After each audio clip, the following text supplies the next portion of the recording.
El Fondo de Previsión Social del Colegio de Ingenieros de Venezuela presenta. A partir de este momento, todas las voces se unen en una sola señal. RCR presenta Conexión 750 con María Alejandra Trujillo. Muy buenas noches, amigos de Radio Caracas Radio. Lo mejor este lunes 6 de abril del año 2020. Todo el equipo que trabaja para ustedes a partir de esta hora los saluda, variada y abundante información que compartir y analizar, como es costumbre, la tarde de hoy. El primer ministro británico Boris Johnson ingresó a unidad de cuidados intensivos por complicaciones con el COVID-19. A lo largo de la tarde, la situación del dirigente ha empeorado y por consejo médico fue pasado a cuidados intensivos. Así lo aclaró el gobierno en un comunicado. En Inglaterra hay 52.274 casos de coronavirus confirmados, 5.383 muertes y 284 personas recuperadas. Se trata del octavo país con mayor número de contagios. En el mundo ya se registran 1.331.032 casos. Además, el número de fallecidos supera los 73.000. 275.832 personas se han recuperado. En Venezuela hasta ayer se confirmaban 159 casos, según el último reporte de la Oficina de Naciones Unidas para la Coordinación de Asuntos Humanitarios. En nuestro país solo se habían aplicado 1.779 pruebas de despistaje, hasta el 1 de abril, con una tasa de 8% de casos positivos, a pesar de contar con 52.000 kits de diagnóstico PCR y 1 millón de pruebas rápidas según versión oficial. Comentaremos lo que está ocurriendo en Venezuela a propósito de estas cifras. Varios datos. La gobernadora del estado Táchira, Lady Gómez, confirmó los 2 primeros casos de COVID-19 en su entidad. En San Antonio del Táchira, refugiados venezolanos que han regresado de varios países de América Latina permanecerán 15 días en cuarentena, según lo informó el jefe de la SODI en la región. La inflación de marzo se ubicó en 21,2%, tal y como lo reflejó informe de la Comisión de Finanzas de la Asamblea Nacional. La acumulada llegó a 145%. El paralelo superó los 100.000 bolívares y el salario mínimo se ubicó, atención, en $2,5 mensuales en nuestro país, no por hora, ni diarios, ni semanales, mensuales. Y por si fuera poco, a propósito de la gasolina, la agencia de noticias Bloomberg publicó un trabajo especial según el cual, desde hace semanas no ingresa combustible a nuestro país y ya el litro se acerca a $1,5. Esto es Conexión 750.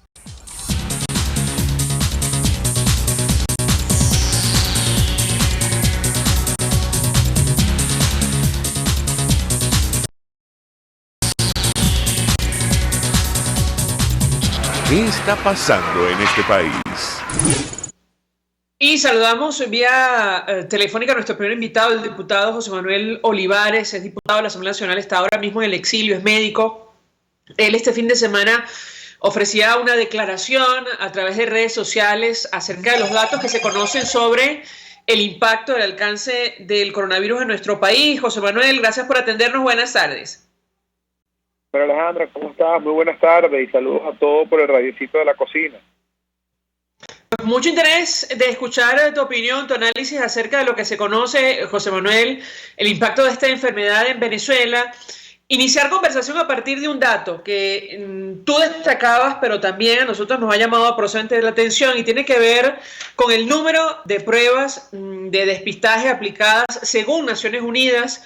En Venezuela hasta el 1 de abril, más de 1.700 pruebas, a pesar de que en el país cuenta supuestamente con 52.000 kits de diagnóstico y 1 millón de pruebas rápidas. Quisiera tu comentario, te escuchamos. Bueno, lo primero que te diría, María Alejandra, es que hay muchas razones que nos permiten estar convencidos de que Nicolás Maduro miente. Y la primera gran reflexión es que las mentiras de Nicolás Maduro van a costar vidas de venezolanos. Es un tema para manejarlo con mucha responsabilidad, con mucha sensatez, con mucha cabeza técnica y científica por la magnitud del problema que enfrenta Venezuela y cómo está Venezuela preparada para enfrentar eso. Tú citabas ahorita la ONU. Esto me permite regalarte un segundo titular, que es: Venezuela es el país que menos pruebas ha hecho en América Latina. Venezuela registra esa tasa tan baja de casos confirmados y de personas evaluadas porque es el país que menos pruebas ha realizado. Y aquí vienen grandes interrogantes que nos llevan a pensar que Nicolás Maduro miente. Naciones Unidas habla de 1.779 pruebas, Nicolás Maduro habla de 153 casos, lo cual es cierto. Los 153 casos existen, pero no hay más porque no se están haciendo las pruebas los venezolanos. Nicolás Maduro decía el 30 de marzo que tenía 1 millón de pruebas. Jorge Rodríguez decía el 29 de marzo que tenía 10.000 pruebas tipo PCR. Bueno, si esas pruebas están, si eso es verdad, ¿por qué no están en todos los hospitales del país? ¿Por qué no están en los ambulatorios del país? ¿Por qué no están en todos los estados? ¿Por qué no están en las clínicas privadas? ¿Por qué no están a disposición de todo ciudadano que hoy tenga los síntomas o los pertinentes epidemiológicos positivos para hacerse la prueba? Y otra gran interrogante que nos surge por declaraciones de los mismos usurpadores de Nicolás Maduro es que el 23 de marzo Jorge Rodríguez hablaba de que se habían hecho 37.000 pruebas tipo PCR y 50.000 pruebas rápidas, pero su hermano, la señora Delcy Rodríguez, el 26 de marzo hablaba de 1.800 pruebas. Entonces parece que se desaparecieron en 2 días 80.000 pruebas, o no, o se perdió el resultado, o no quieren dar el resultado, o no existe el resultado, o es simplemente mentiras y mentiras y mentiras. Y lo importante de esto, Alejandra, y esta ha sido una gran discusión con periodistas, con políticos, con colegas políticos, pero que entiendan que esto no es un problema de que Maduro diga una cifra y nosotros podamos ir a decir otra, o capaz ese morbo de decir la cifra o dar el tubazo. No, es un problema de planificación. Hoy todas las naciones del mundo están interesadas y activadas en recabar información real, certera, del número de casos diarios, el número de porcentaje de contagio, la tasa de ataque de enfermedad, la tasa de contagio de la enfermedad, para poder hacer proyecciones, para proyectar tu punto pico de fallecidos, para proyectar tu capacidad hospitalaria, para proyectar tu capacidad de camas de terapia intensiva, de ventiladores. No en vano, les pongo un ejemplo, el presidente de los Estados Unidos hablaba de 2 semanas muy dolorosas porque el pico en los Estados Unidos, en todos los Estados Unidos, va a ser el 14 de abril y el pico en la ciudad de Nueva York va a ser esta semana, pero el pico en la Florida va a ser en el mes que viene. Te digo esto, Alejandra, para que entendamos la importancia de tener la data real, de tener las pruebas reales, para poder planificar las semanas que vienen, bueno, que en todo el mundo van a ser muy duras, muy complicadas por la cantidad de pacientes que aumentará y lamentablemente la cantidad de fallecidos. Ahora, José Manuel, yo seguía parte de tu intervención o tu declaración en redes sociales el fin de semana y decías con relación al número de pruebas que una de dos: o era falsa la cifra que reposaba en el reporte de Naciones Unidas o la versión oficial de nuestro país, o habían decidido justamente aplicar, bueno, las mínimas, las que se conocen hasta el día de hoy. Quisiera tu comentario acerca de este tema, porque el despistaje ha sido, digamos, una de las claves del éxito en aquellos países con el mayor número de decesos producto del coronavirus. Te escuchamos. Totalmente. Una de las claves para enfrentar esta enfermedad es información oportuna. En Venezuela no la hay. Es acceso cotidiano a agua para lavarte las manos. En Venezuela no la hay. Es un sistema económico y social fuerte que te permita quedarte en casa, un Estado que te ayude y te permita aguantar esta pela, literalmente, estar en tu casa sin trabajar, pero tener alimentos, tener subsidios para asistir. En Venezuela no ocurre. Y la información oportuna, debo recordar que Venezuela oculta información desde el año 2014, es decir, no hay boletín epidemiológico oficial en Venezuela del año 2014, una política oficial ocultar información. Yo decía en forma irónica que o Naciones Unidas miente, que evidentemente no miente Naciones Unidas, o mentía Nicolás Maduro. Y además lo comparaba, para ser un poco más didáctico y que entendamos la situación, con vecinos de la región. Y te explico el ejemplo. República Dominicana ya va a reportar casi 2.000 casos y casi 100 fallecidos. República Dominicana es un país que se parece culturalmente mucho a nosotros, un país con unas condiciones geográficas y muy parecidas a las nuestras, sociales, y ellos, para que tengan una idea, en un pico de pruebas que fue 2.956 pruebas aplicadas, tuvieron 900 casos positivos, que es el comportamiento normal de la enfermedad. Si nos vamos a Colombia ya está sobre los 1.500 casos, más de 25 fallecidos. Es el mismo comportamiento, un país mucho más grande que el nuestro, con 50 millones de habitantes, y aquí vamos a otra definición, Alejandra, que es la tasa de ataque. La tasa de ataque más conservadora de América Latina la estamos calculando nosotros. No estamos poniendo que la tasa de ataque en Venezuela va a ser 10%. Para que tengas idea, el escenario más conservador de Colombia es 30%, el escenario de Alemania es 60%, pero nosotros hacemos ejercicio matemático con una tasa de ataque del 10%. Esto quiere decir que si la tasa de ataque de la enfermedad del COVID-19 es de 10%, en una población de 30 millones de habitantes, nosotros vamos a tener un promedio de 3 millones de casos positivos. De esos 3 millones de casos positivos existen 3 tipos de pacientes. Afortunadamente el 80% es el paciente que no tiene síntomas, es el paciente que no ni se entera que le dio la enfermedad, que pasa sin pena ni gloria y más bien genera anticuerpos e inmunidad en estas personas.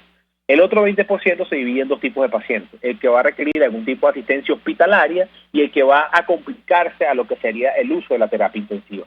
Cuando hacemos estos cálculos estamos hablando que en Venezuela tendríamos un promedio de 400.000 pacientes, 50% más, 50% menos, no importa, pero un promedio de 400.000 pacientes que van a requerir atención hospitalaria.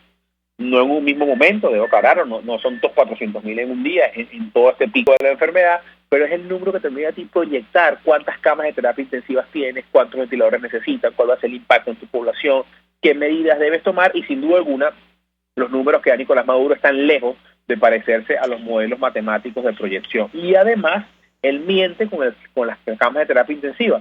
Te comparto una data, María Alejandra, la ciudad hospitalaria Enrique Tejera del estado Carabobo, el hospital más grande del estado Carabobo, se llama Ciudad Hospitalaria, solamente tiene 7 camas de terapia intensiva. 7 camas de terapia intensiva, el hospital público más importante del estado Carabobo. El estado Amazonas, esta semana o la semana que pasó apenas llegaron 2 ventiladores para intentar activar 2 camas de terapia intensiva para todo el estado Carabobo. El Seguro Social del Táchira, luego del desastre de la robadera de Rotondaro, de que acabara con el Seguro Social, señor Rotondaro, yo no entiendo cómo sigue protegido acá en Colombia, está cerrada la terapia intensiva del Seguro Social en el estado Táchira.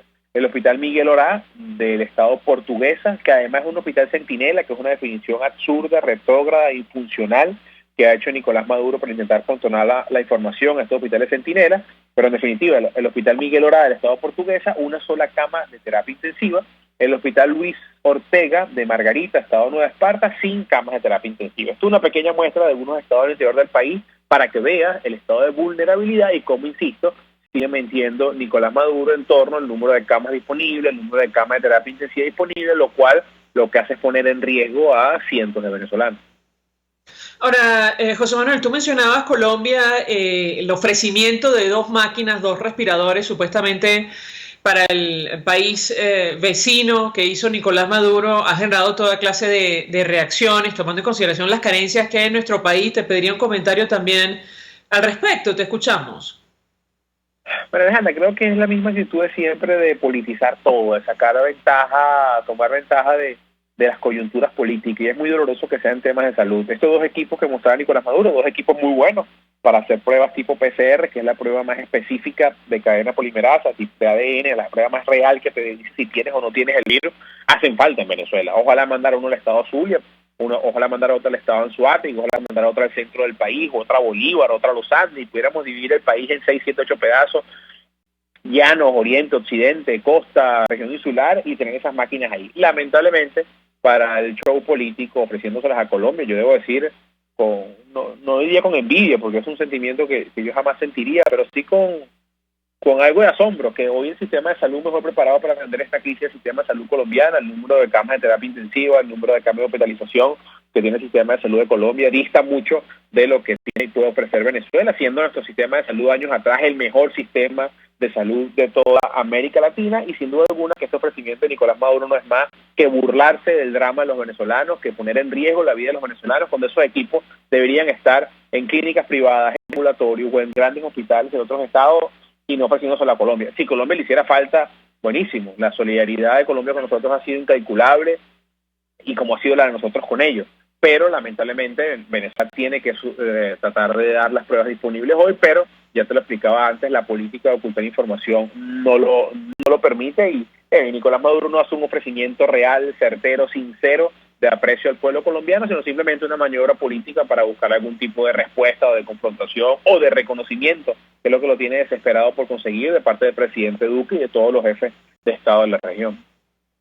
Sobre los venezolanos que han regresado a nuestro país, José Manuel, veíamos una declaración y lo comentamos al inicio del programa del jefe de la SODI en el estado Táchira. El plan que tiene el equipo de Nicolás Maduro es colocar a estos ciudadanos en cuarentena durante 15 días. La declaración que está en redes sociales no deja claro en qué lugar y en qué bajo qué circunstancias. Quisiera tu comentario también al respecto. Bueno, la decisión que han tomado algunos producto de la crisis sanitaria y de la crisis económica en América Latina de regresar y lo que puede ocurrir a partir de esta situación. Te escuchamos. Totalmente, pero Alejandra, es una situación dura, complicada, venezolanos que viven de su trabajo, de su esfuerzo diario, que trabajan todos los días para mantenerse fuera de Venezuela, para enviar dinero a sus casas, y hoy esta crisis los ha obligado a retornar, una situación muy dolorosa. El diputado Guanipa, embajador en Colombia, ha hecho un gran esfuerzo por intentar prestar apoyo, coordinar con el gobierno colombiano, con las distintas autoridades. El canciller Borja ha hecho lo mismo en Perú, Ecuador, en distintas naciones del mundo. Nosotros hemos tratado de dar soporte técnico a las iniciativas que pueden tomar estos gobiernos para intentar dar algo de apoyo o soporte a los venezolanos, entendiendo que son países que tienen su propia problemática, pero hemos tenido bastante receptividad. Muestra de ello son estos venezolanos que pudieron llegar al Táchira. Lamentablemente, al llegar se encuentra con esa realidad llamada Venezuela. Para que tengas una idea, en este momento en San Antonio del Táchira, en el terminal, hay cientos de venezolanos, más de 1.000 venezolanos que están durmiendo en el piso, que no le han dado comida, que duermen aglomerados en el piso, que los tienen ahí atrapados porque no ha habido ningún sistema, a pesar del showcito mediático de Jorge Rodríguez y de Nicolás Maduro, de querer hacer de esto una notición y todo un show. Ahí están esos venezolanos en San Antonio del Táchira durmiendo en el piso, sin comida, sin baño, sin higiene, cuando no hubo un plan real para acogerlos, para movilizarlos a sus casas, para movilizarlos a sus estados, para darle un plan de cuarentena, un plan de atención social. Como te digo, al final le importa poco el dolor, el sufrimiento. Cuando usted piensa en Nicolás Maduro, solamente puede pensar en indolencia, en inhumanidad, en incapacidad, en muerte, en odio, en destrucción. Eso significa Nicolás Maduro, y ahí está la prueba. La prueba es lo que sufren estos venezolanos el día de hoy. Ellos son buenos para hacer estos shows comunicacionales que buscan tener camorra con otros países o mostrarse como buenos corderitos en otros países, cuando le importa un poco la vida de estos venezolanos. Nosotros hemos hecho esfuerzos grandes dentro de las precariedades que significa que la usurpación es quien controla realmente el aparataje del Estado, pero bueno, tratando de hacer todos los esfuerzos posibles, María Alejandra, por buscar alivio, soporte a los venezolanos fuera de nuestro territorio. En el caso de Estados Unidos se logró la liberación de un buen número de venezolanos que estaban detenidos por las leyes migratorias norteamericanas. En Colombia se le está dando beneficio de no pagar arriendo, algunas ayudas sociales a venezolanos y colombianos, se está poniendo el tránsito de estas personas para que puedan volver al país, tratando de gestionar los vuelos humanitarios, haciendo todo un esfuerzo donde la gran traba sigue siendo la misma, que es Nicolás Maduro, que no permite que se permita o se logre la ayuda efectiva a muchos más venezolanos del esfuerzo que está haciendo, que no es suficiente, pero hay que hacer mucho más. Hay muchos venezolanos afuera, estamos hablando de 5 millones de venezolanos, y que muchos, la verdad, la están pasando muy mal por todos los informes que hemos visto de nuestros embajadores y de todas las personas abocadas y todos los diputados que están alrededor del mundo tratando de entender y dar una mano a estos venezolanos. Finalmente, José Manuel, sobre esta ayuda que se ha tramitado, inicialmente se habló de 20 millones de dólares de cuentas recuperadas en el exterior, luego de una ayuda de 9 millones de dólares que gestionarían organizaciones multilaterales que ya hacen vida en nuestro país. ¿Qué información puedes compartir con nosotros al respecto? Y sobre, si me permites, la transparencia del manejo de esta información que daba a conocer, por cierto, el propio presidente de la Asamblea, el presidente encargado Juan Guaidó. Te escuchamos. Sí, debo aclararte que yo no soy parte de ninguna de estas comisiones económicas. Mi trabajo, como siempre tú sabes, ha sido en el tema salud, en el tema de denuncia, de propuesta, de construir ese modelo de salud donde más nunca muere un venezolano por falta de medicina. Pero sí, es cierto, hay unos anuncios. El presidente Guaidó anunciaba un dinero que se iba a entregar a multilaterales, específicamente Naciones Unidas, OMS, OPS, Cruz Roja, para que puedan hacer efectivo el ingreso de esta ayuda a Venezuela. Hubo otras ayudas. Me informaron que mediante CIRTO se compraron equipos de protección para los médicos que ya están en Venezuela y se están repartiendo incluso a distintos hospitales, lo que se llaman batas, guantes, face cover y todo ese tipo de materiales de protección para esa primera línea, que son nuestros médicos, enfermeras, bioanalistas, personal técnico de limpieza en los hospitales. Se estaba tramitando también otro fondo para intentar ayudar a venezolanos en el exterior que no se ha podido ejecutar o utilizar este recurso por todas las trabas legales y por todo lo que eso significa, pero se están haciendo esfuerzos muy grandes, María Alejandra, en lograr que este dinero que ha sido, como tú dices, incautado, pero que no maneja la Asamblea Nacional, pero que no maneja ningún diputado, esto sí es muy importante rescatarlo, aclararlo. A veces la mentalidad popular es que hay una cuenta donde uno mete, saca con una tarjeta de débito, y no es así. Todos estos recursos que se han recuperado del Estado venezolano se le han quitado a Nicolás Maduro para que no siga destruyendo el país, para que no siga financiando el narcotráfico y el terrorismo, pero no están a disposición de nadie, están bajo procesos legales de lo que es el Tesoro americano, de lo que son los mecanismos de control de salvaguardar este dinero, de un mismo documento público que sacó la Asamblea Nacional de cómo utilizar y manejar esto con total transparencia, con la creación de una contraloría, con comisiones mixtas, con comisiones públicas, que se pueda decir cada centavo de que se va a utilizar, pero hasta ahora esos procesos han sido bastante engorrosos. A pesar de ello, la buena noticia de las compras con Circo, del dinero donado a estas organizaciones y de un dinero que aparentemente también va a donar USAID y el gobierno de los Estados Unidos para la atención de esta crisis dentro de Venezuela, y ojalá también se logre algún tipo de donación para atender a los venezolanos fuera de Venezuela, que son unas dos grandes realidades, 5 millones que están afuera y bueno, 30 millones de venezolanos que enfrentan esta crisis con el peor sistema de salud de América Latina y viviendo en nuestro hermoso país, pero que lamentablemente, María Alejandra, es el país menos preparado en América Latina para enfrentar esta pandemia del COVID-19. José Manuel, 1.000.000 de gracias por atendernos y acompañarnos estos minutos, diputado de la Asamblea Nacional, médico, quien hoy día está en el exilio, ofreciendo detalles, análisis, información valiosísima sobre el impacto de esta crisis sanitaria que afecta a todo el mundo y con especial dureza a nuestro país. Vamos a la pausa, regreso, venimos con más.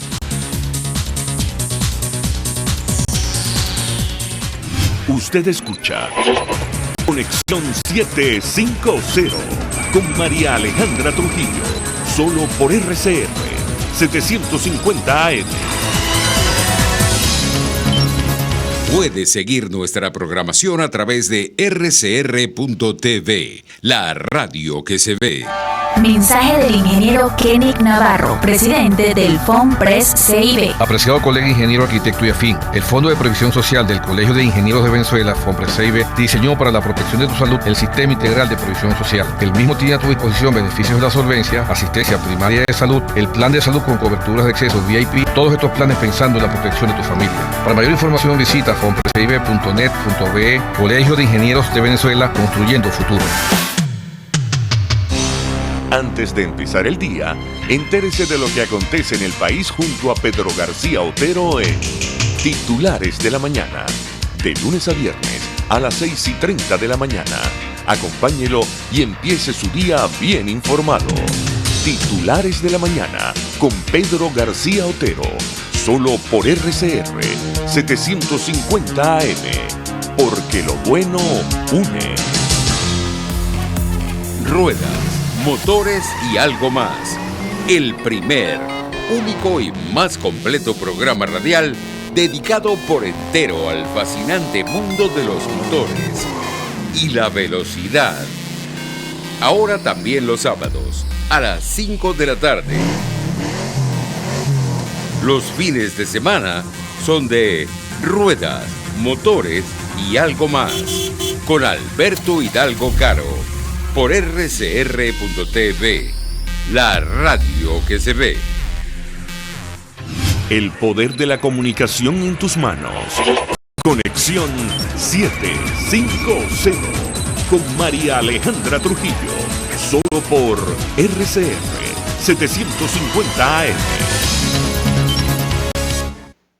Continuamos, amigos, en Conexión 750 y a propósito de la situación de derechos humanos en nuestro país, comentábamos con ustedes lo ocurrido con el equipo más cercano al presidente de la Asamblea, el presidente encargado Juan Guaidó. No se han detenido la persecución política y las aprehensiones en nuestro país, lamentablemente, incluso en medio de esta crisis sanitaria por el COVID-19. Nos acompaña el doctor Joel García. Él es abogado, profesor universitario, defensor de derechos humanos y, tiene la responsabilidad de defender a varios presos políticos, incluyendo aquellos que forman parte del equipo del presidente interino Juan Guaidó. Doctor García, 1.000.000 de gracias por atendernos. Muy buenas tardes. Buenas tardes, María Alejandra. Buenas tardes a toda Venezuela. Sí, efectivamente, María Alejandra, en plena pandemia, incluso es utilizada la crisis de la pandemia para perseguir. En el caso del ingeniero Demóstenes Quijada, que fue el último del equipo de Guaidó que fue detenido, utilizaron la búsqueda pues, de personas contagiadas para que él abriera la puerta y se confiara, a pesar de que estaba ante de su residencia con mandarria dándole a la pared, por lo que se levanta y le dicen no, que es una condición que viene a verificar que hay unos posibles contagios de COVID-19, y con esa excusa pues ingresaron a la residencia del ingeniero Quijada, quien se encuentra detenido desde el día 2 de abril, una vez que fue allanado, apresado y lo de costumbre, pues la siembra. El rubro más fructífero que ha tenido este régimen, que es sembrar armas y explosivos, y ahora con la modalidad de drogas. Ya los otros dos colaboradores del equipo de Juan Guaidó, Rómulo García y Víctor Micio, también le sembraron drogas y armas de fuego. Igualmente el ingeniero, drogas, armas de fuego, explosivos, y por eso lo tienen privado de su libertad bajo los cargos de siempre de terrorismo, de asociación para delinquir, de tráfico de armas y tráfico de drogas. Ahora, doctor, ¿cuáles son las pruebas en este caso, si existen? Mire, las pruebas son esos objetos que le colocan para incriminarlos. En el caso último del ingeniero Demóstenes, ingresaron a la casa sin testigos en la madrugada, lo obligaron que llamara a Luis Omasa para hacerlo que se viera en algún sitio para capturarlo también.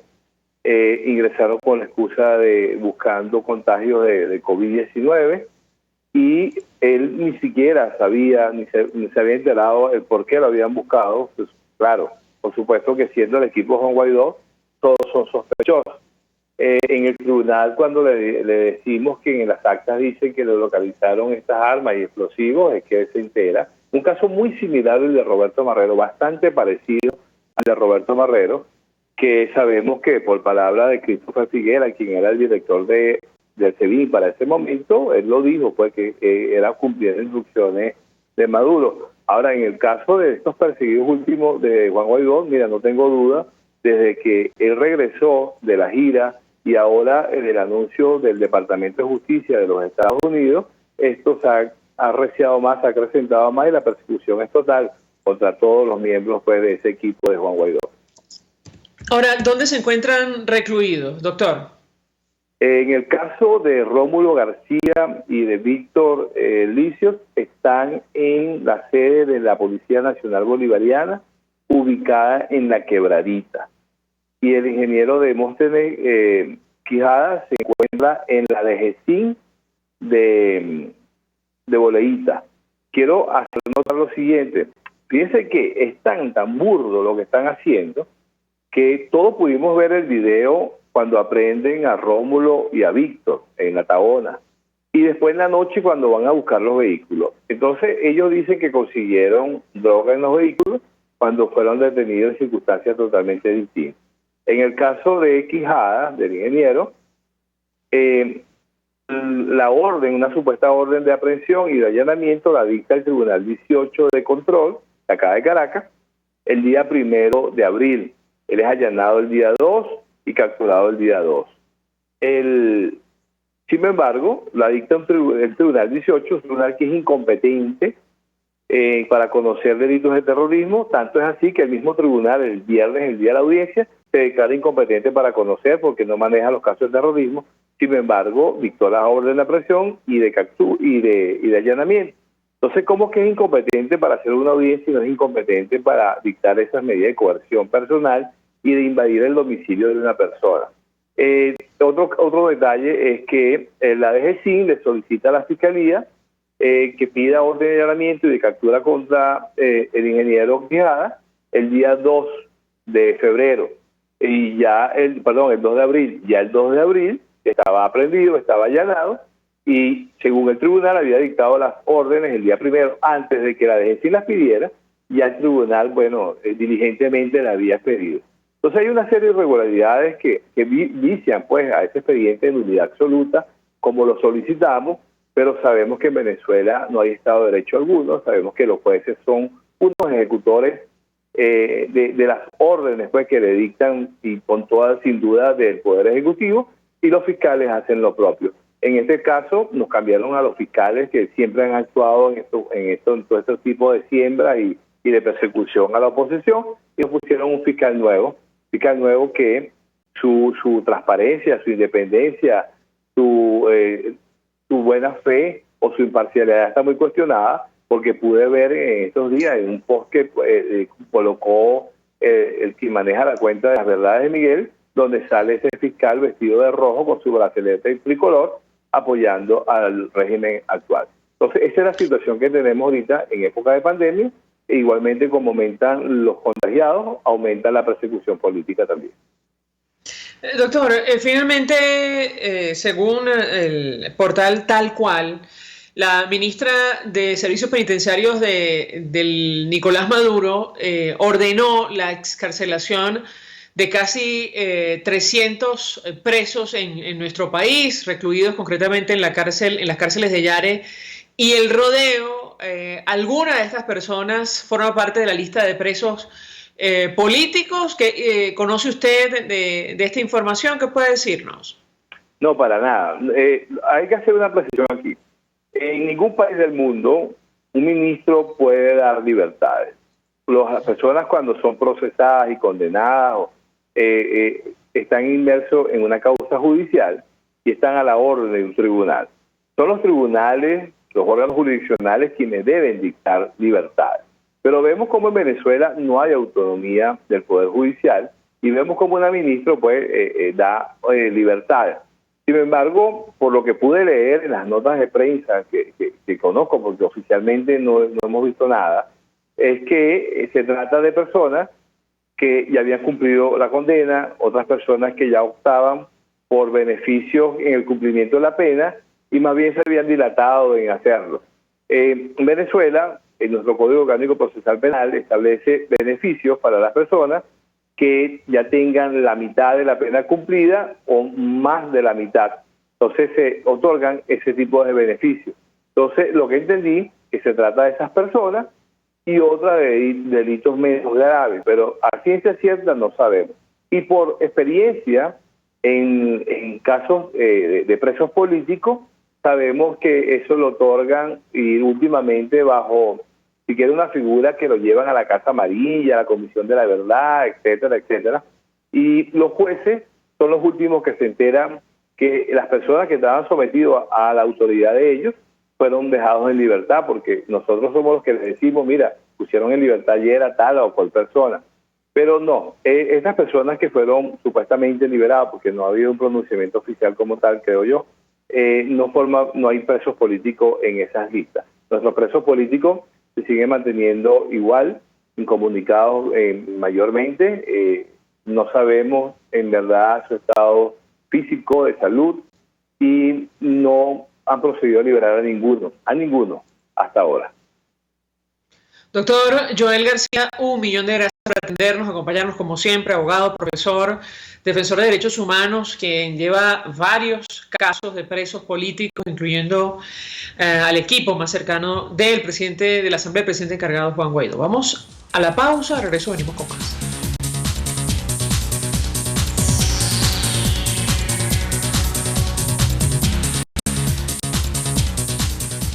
Estás en sintonía de Conexión 750, solo por RCR 750. Sintonícenos a través de Periscope, @RCR750, la radio que se ve. Mensaje del ingeniero José Peraza, tesorero del FOMPRES CIB. Estimado colega ingeniero arquitecto y personal, el Colegio de Venezuela y el Fondo de Previsión Social, preocupado por la salud de tu familia, ha diseñado un sistema de salud integral que coloca a tu disposición y que contiene asistencia primaria de salud, ambulancia, hospitalización, cirugía, oftalmología, dermatología, fisioterapia, psicología, odontología, farmacia y funerario. Para mayor información, visítanos a nuestros portales cib.net.be, fomprescib.net.be, Colegio de Ingenieros de Venezuela, construyendo futuro. Mis amigos, una empresa comprometida y responsable con su personal es una empresa segura. Y Produzca es la compañía pionera en Venezuela que ofrece la mayor cantidad de equipos de comprobada calidad para garantizar la seguridad integral de toda la nómina industrial de cualquier empresa. El catálogo de Produzca es inmenso. Todo tipo de guantes, cascos, accesorios y productos varios de protección para tu personal. Conoce más de Produzca en www.produzca.com. Produzca, seguridad en tu empresa de los pies a la cabeza. RCR 750 AM. Porque lo bueno une.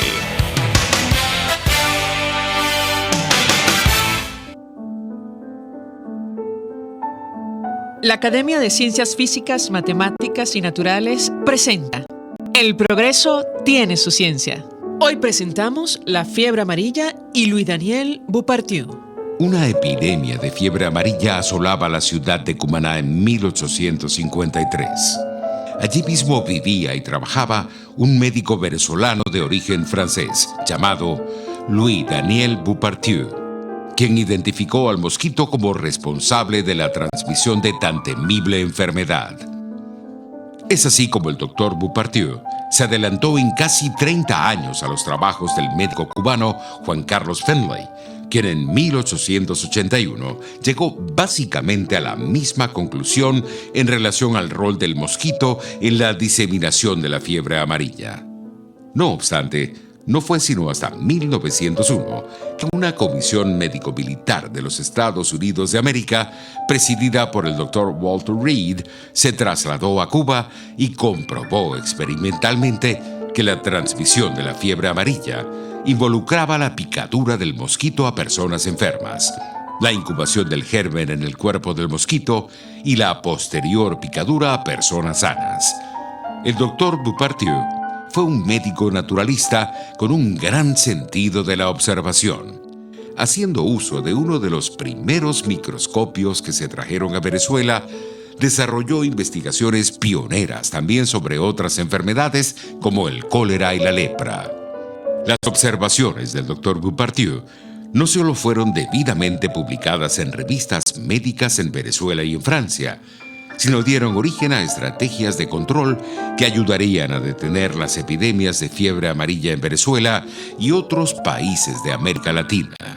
Fue él quien propuso el uso de mosquiteros para el control de la enfermedad por primera vez, una estrategia actualmente recomendada por la Organización Mundial de la Salud para el control de muchas enfermedades transmitidas por mosquitos.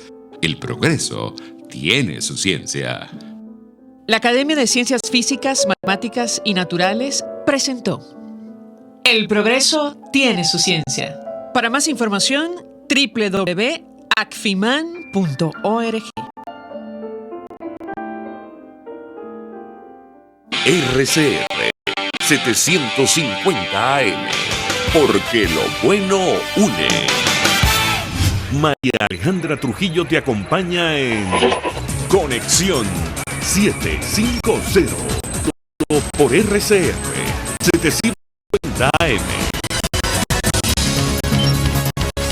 Claro y raspado. Continuamos, amigos, en Conexión 750 y decíamos al inicio que un grupo importante de venezolanos ha decidido regresar al país en medio de esta crisis sanitaria por el coronavirus y la situación tan compleja desde el punto de vista económico en varios países de América Latina.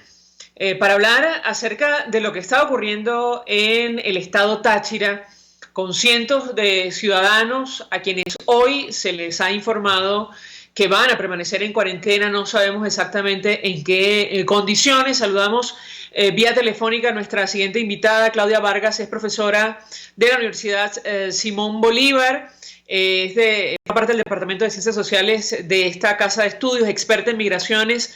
Gracias por atendernos, buenas tardes. Buenas tardes, gracias por el contacto. Pues mucho interés de conocer, profesora, una primera valoración acerca de lo que está ocurriendo con los venezolanos, los refugiados que han decidido regresar en estas condiciones a nuestro país? La escuchamos. Sí, bueno, el diagnóstico general en el tema de los migrantes venezolanos y la gente en general venezolana que ha estado moviéndose y lo agarró todo este tema del coronavirus, pues en todos los niveles es delicado, es grave y además no se ven ahora mismo, digamos, acciones articuladas como para poderlo resolver.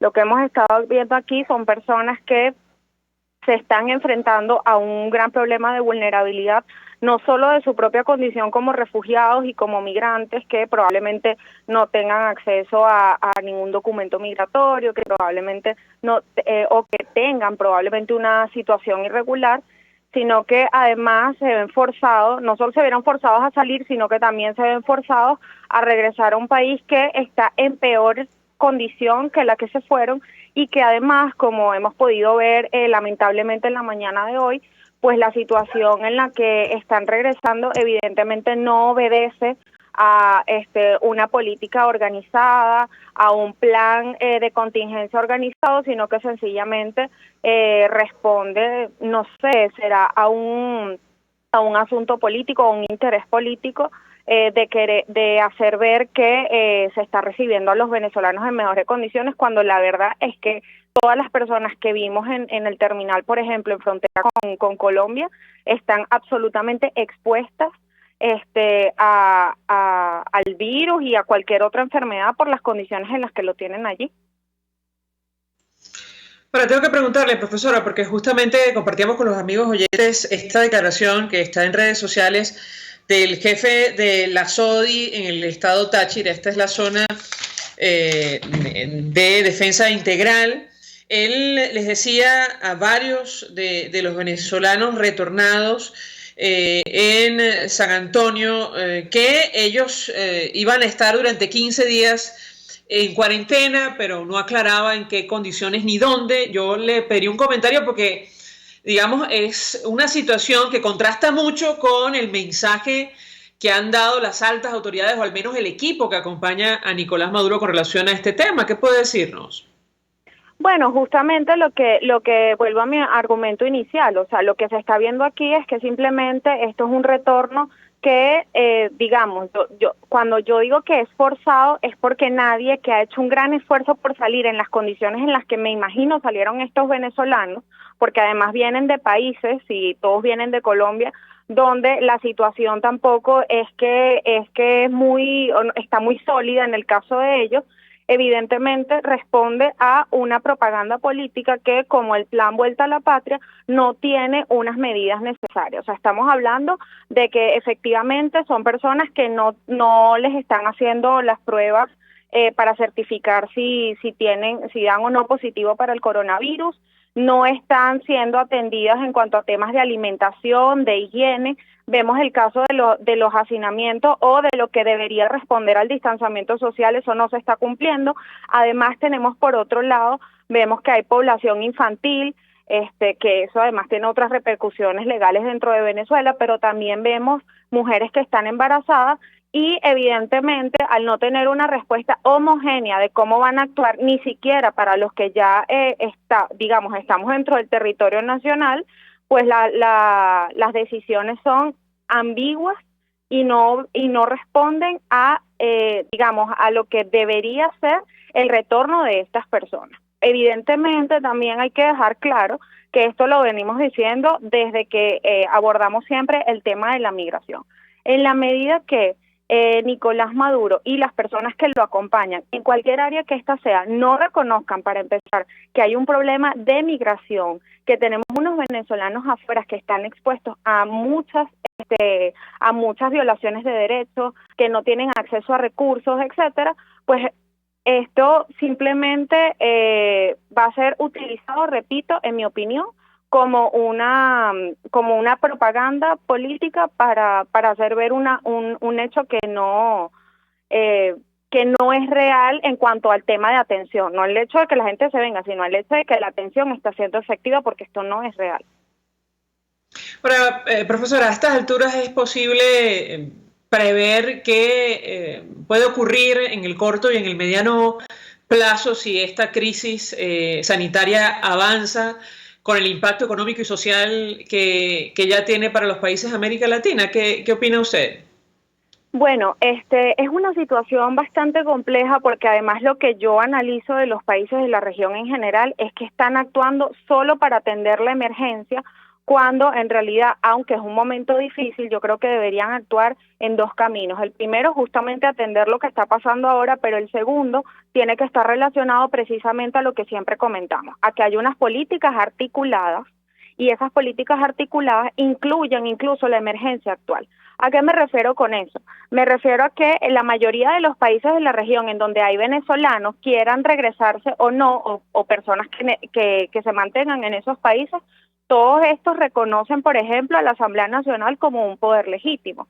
Entonces yo creo que una primera alternativa podría ser una articulación entre los encargados de las embajadas y las autoridades de esos países para poder ayudar de manera efectiva a los venezolanos. Estamos hablando de que también debería haber un acercamiento con organizaciones que están en terreno, con sociedad civil, con, por ejemplo, organismos internacionales que sabemos que están actuando en zonas de frontera, por decir algo, porque también están actuando en zonas o en complejos urbanos, donde ya tienen identificados cuáles son estas poblaciones vulnerables. También podemos ver el caso de Ecuador, que tiene con respecto a otros países de la región, pues ha manifestado una situación particularmente crítica, y que la devolución de estos venezolanos responde a, como también hemos dicho, que cuando haya un posible retorno, las primeras personas que pueden tener la tendencia a regresar más rápidamente son aquellas que se encuentran en peor situación, y eso lo estamos viendo ahora como lo precipitó la crisis del coronavirus.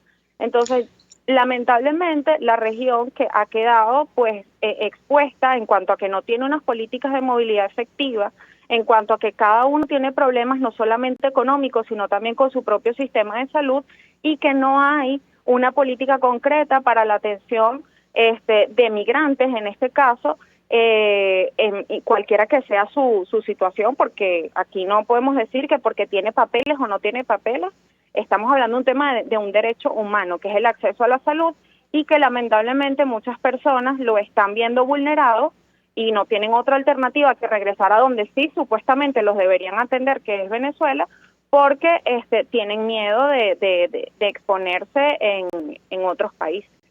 La pregunta que yo le haría, profesora, es, ante lo que está ocurriendo, ¿es posible prever un regreso masivo o no de momento, o es pronto para visualizar lo que puede ocurrir producto, insisto, de la crisis sanitaria y la crisis económica y social que afecta a toda América Latina? ¿Qué opina usted? Bueno, es probable, yo no sé si el regreso vaya a ser masivo o no, pero sí es probable que veamos más grupos de venezolanos sumarse a un posible retorno, justamente por lo que tú estás mencionando. Hay una situación sanitaria y una situación económica en todos los países de la región. Por supuesto, a cada uno lo afecta en distintos niveles, y que probablemente eso haga que muchas de las personas que ya no tenían una seguridad o una estabilidad, que son muchos de ellos en estos países, ahora por el tema de la cuarentena, pues lo vean aún más, tengan esto como, sí, estén en una situación más vulnerable o estén más sensibles a este tipo de temas, como el desempleo, como el no acceso a la salud, como el hecho de que ya no van a tener ni siquiera para mandarle a sus familiares porque ellos mismos no tienen cómo cubrir su situación dentro del país. Y sí, efectivamente, no sé en qué tanta proporción pudiera estar, pero evidentemente es claro que pudiéramos estar en presencia del retorno de venezolanos que probablemente, como ya pasó en el caso de Colombia, como está pasando ahora mismo en Ecuador, soliciten ayuda para retornar a Venezuela porque no tienen las condiciones para permanecer allá. Profesora Claudia Vargas, 1.000.000 de gracias por atendernos, acompañarnos, como siempre. Forma parte del Departamento de Ciencias Sociales de la Universidad Simón Bolívar, es experta en migraciones, expresando opinión y análisis acerca, del impacto que tiene esta crisis sobre una de las poblaciones más vulnerables, sin duda alguna, que son los refugiados venezolanos que han salido huyendo de la crisis humanitaria de nuestro país y, por estas circunstancias les ha tocado regresar en medio de la pandemia del coronavirus. Vamos a la pausa, regreso, venimos con más.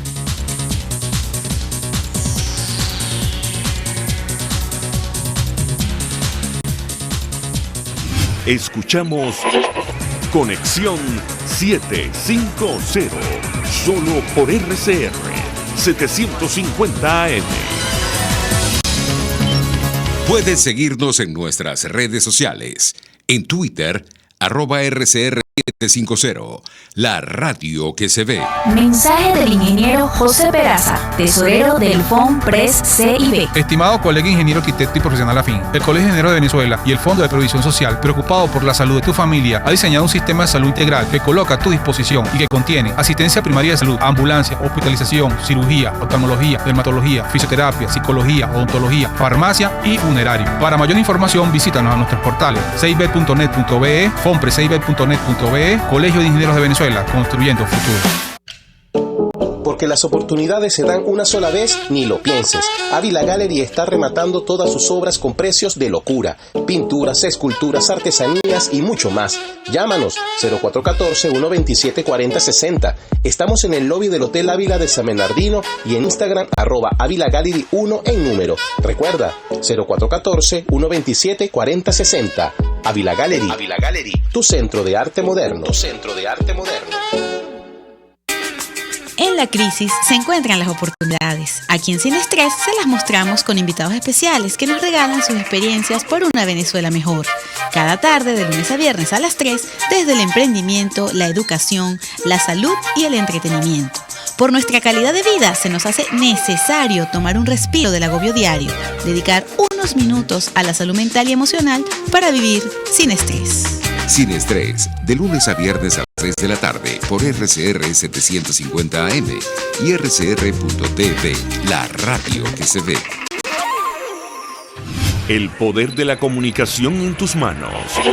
Conexión 750 con María Alejandra Trujillo, solo por RCR 750 AM. Continuamos, amigos, en Conexión 750, y saben ustedes que ayer Nicolás Maduro aseguraba que el halo solar que se vio sobre Venezuela y concretamente desde Caracas, en sus palabras era un mensaje de Dios de que estábamos protegidos. Bueno, ese Dios al que él hacía referencia aparentemente le indicó que prohibiera la actividad con el Nazareno de San Pablo que se iba a celebrar el miércoles santo en el área metropolitana, y lo decimos porque el cardenal Baltasar Porras informó hace una hora en su cuenta en Twitter que el Nazareno de San Pablo, la principal devoción de los caraqueños, derramará sus bendiciones este miércoles santo a través de las nuevas tecnologías. Estarán presentes en sus hogares a través de Vale TV, que va a transmitir la misa, pero no va a ser el recorrido que se había anunciado en el Papamóvil. Él recordaba al cardenal que en encuesta realizada en Twitter, la Arquidiócesis de Caracas, por la Arquidiócesis de Caracas, había arrojado que el 83% de los votantes consideró importante que el Nazareno de San Pablo recorriera las calles de Caracas como un símbolo de esperanza en medio de la difícil situación que vive el país, pero aparentemente esto no será posible. Decía el periodista Nelson Bocaranda en su cuenta en Twitter, un mensaje que llega de la iglesia, ni siquiera se podrá ver desde las ventanas. El gobierno no autorizó la ruta del Nazareno de San Pablo por Caracas. ¿A qué le temen?, se preguntaba él. ¿Será que también quieren matar la fe? La gente en zonas populares sigue en las calles. ¿Quién se los prohíbe?, se preguntaba él en sus redes sociales. Y cerramos con una buena noticia, entre comillas, porque esta profesional de la salud nunca debió ser detenida. Según la organización Provea, otorgaron libertad plena a la violinista Andrea Sayago después de permanecer casi 48 horas detenida en el estado Trujillo. Esta organización exigía el cese de la persecución contra los trabajadores de salud, quienes están luchando para salvar las vidas de los venezolanos, y la aprehensión se produjo aparentemente por un mensaje que ella escribió, un mensaje privado a través del WhatsApp que se hizo público con relación a esta pandemia de COVID-19 que afecta también a nuestro país. Nosotros nos despedimos y lo hacemos a nombre de Jaime Nestares de la Dirección General de la Estación, en la gerencia de producción Willy Chacaya, en la producción César Umbría, en los controles Víctor Mejías, quien tuvo el inmenso placer de acompañarles, María Alejandra Trujillo.